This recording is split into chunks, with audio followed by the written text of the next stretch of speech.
Et salut, j'espère que tu vas bien. Moi c'est Christophe, artiste 3D. Dans nos précédentes vidéos, on avait vu comment faire des personnages. Qui dit personnage dit vêtements. Alors là, je te propose un petit exercice, c'est de t'entraîner à sculpter différentes sortes de plis dans les vêtements. Allez, c'est parti!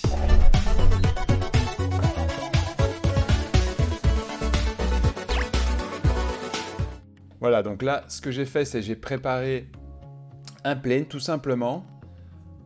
Alors, je sélectionne les points de tension pour ne pas y toucher. Donc, ils sont sélectionnés, on ne les voit pas, mais ils sont donc bien sélectionnés. Ceux-là ne bougeront pas, ils sont dans les cylindres orange que tu peux voir. Voilà, donc on commence à créer un petit peu de tension. Le but ici est donc d'essayer différentes techniques. Là, j'utilise essentiellement l'outil brush. Donc en addition et en soustraction. Ensuite, je viens smoother tout ça. Comme tu peux voir, on a toujours une résolution relativement faible, mais suffisante quand même pour avoir des plis.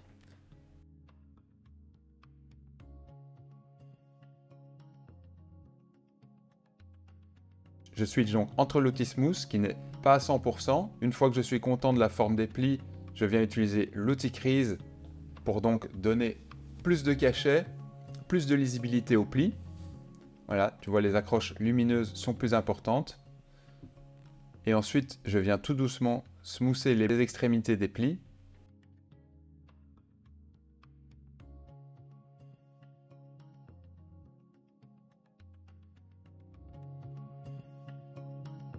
Voilà, une fois que je suis plus ou moins satisfait, je rajoute un petit peu de subdivision quand je vois qu'à certains endroits, il en manque.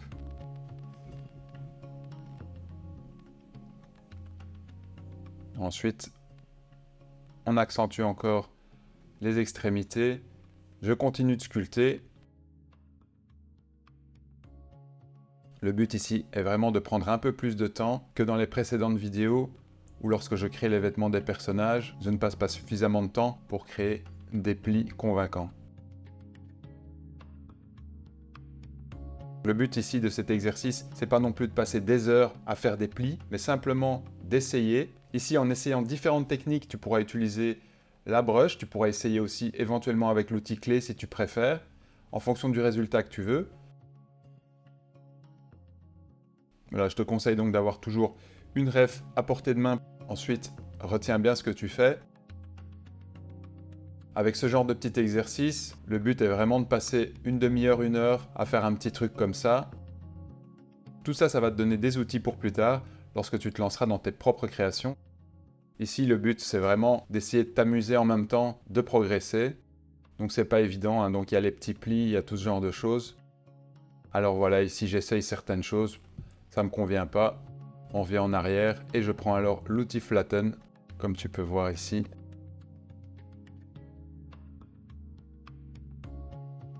Là, je reviens retracer, recreuser le pli. Il faut que ce soit quand même cohérent, que quand je vois quand je regarde de loin l'objet, que ça me semble crédible. Donc c'est simple, voilà, tu vois, on passe pas énormément de temps. Ensuite là, je vais passer au deuxième. L'idée d'avoir une jambe avec un pantalon. Donc voilà, le pantalon, il tombe. Le point d'accroche est au niveau du genou et il s'écrase en fait sur le haut du pied.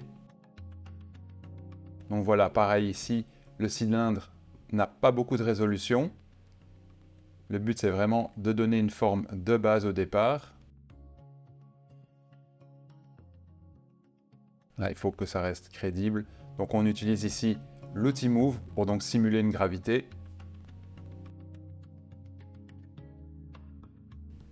Voilà, et en fonction du type de tissu que tu auras, on va marquer plus ou moins les angles.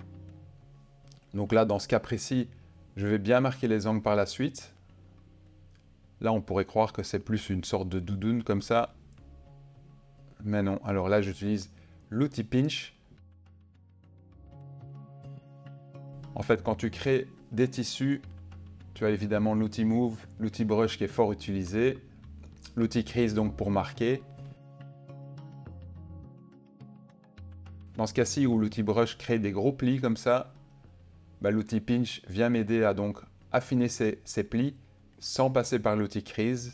Ensuite, dans d'autres cas, dans d'autres situations, plutôt que d'utiliser l'outil Smooth, j'utilise l'outil Relax. Donc ça permet donc de détendre en fait le maillage plutôt que de l'adoucir.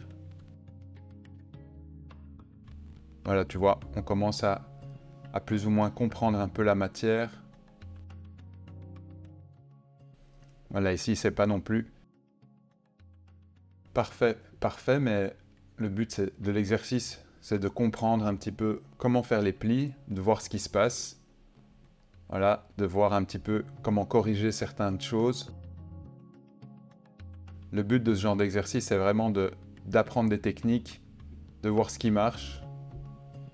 C'est pas un projet qui vise à faire quelque chose de magnifique, c'est vraiment purement dans un but d'apprentissage ici, d'entraînement. C'est l'esprit shonen, donc là, on s'entraîne, on progresse. Voilà, donc régulièrement prendre du recul, voir un petit peu que tout ça est bien harmonisé. Que les plis vont dans une certaine continuité. Voilà.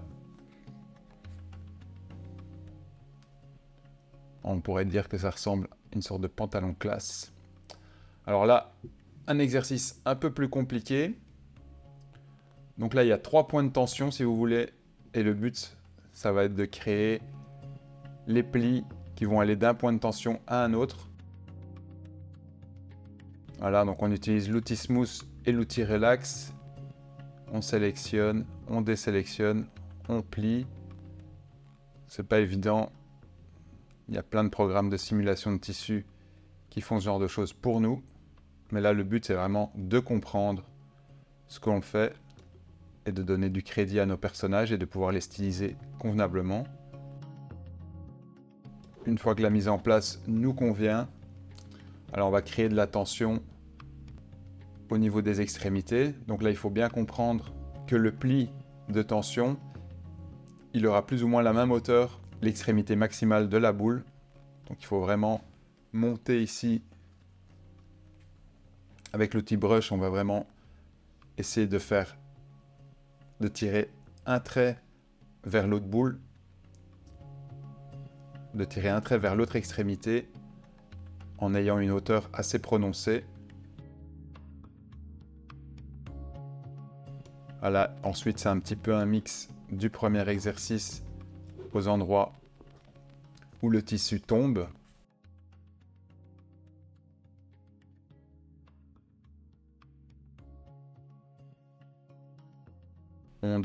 On affine, on fait des petits plis. Voilà, dans ce cas-ci, c'est pas énormément stylisé. Alors on vient rajouter un petit peu de tension. On vient creuser. On utilise l'outil Smooth aussi pour un peu adoucir les extrémités des plis. Et voilà, la vidéo est à présent terminée. J'espère qu'elle t'aura été utile. Ici, le but, c'est vraiment de t'entraîner, de tester des trucs, de faire des petits exercices comme ça. Il ne faut pas y passer la journée, mais il faut quand même essayer d'être concentré quand tu fais ce genre d'exercice, afin qu'à l'avenir, tes créations aient bien plus de cachet. Voilà, moi je te dis bonne sculpture et à la prochaine. Ciao!